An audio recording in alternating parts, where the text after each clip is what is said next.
قرآن همي كلامي خوايا باعتبار الفاعل تفضيلي تانية لقد بدن لم عبارته. قرآن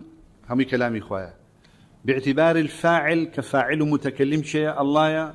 هيك شيء قرآن لويتر أملا أو ساكترني كهمي قصي خوايا بلان باعتبار المتعلق ببي أويك موضوع باعتبار الموضوع هندك لقرآن لهندك شي باشترا بونمنا تبت يدا أبي لهب موضوعي أم آياتنا كيا أبو لهب قل هو الله أحد موضوعك كما الله قل هو الله أحد لا تبت يدا أبي لهب باشترا قرآن هذا الشيء فاعلك وقائلك كيا الله وكو قائل هيتشي لهيتشي باشترني قرآن هموي بلان ببي متعلق موضوع هندك قرآن لهندك كيتشيا باشترا باش قرآن صفي خوانية بلى شاهد لما تشيا بخاري هنا شاهد لما أويك هناك صفات بدليل ماذا بدليل شيء لبر أوي قرآن صفة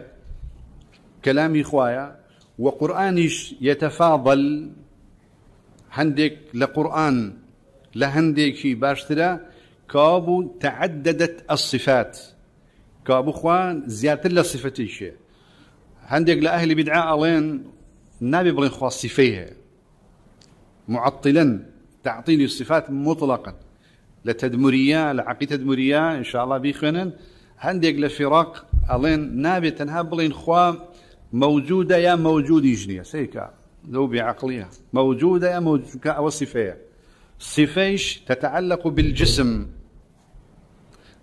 معاذ الله أتى أو يجروشتون بلان نخير لله صفة ولله صفات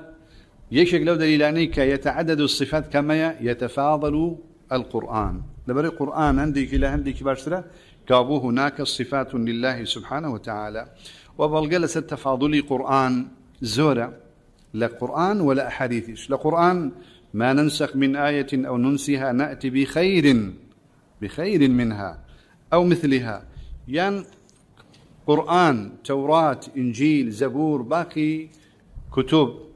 همي كلامي خوايا بلا ما بيني قرآن لا أوان الباشترا كوابو يتفاضل كلامه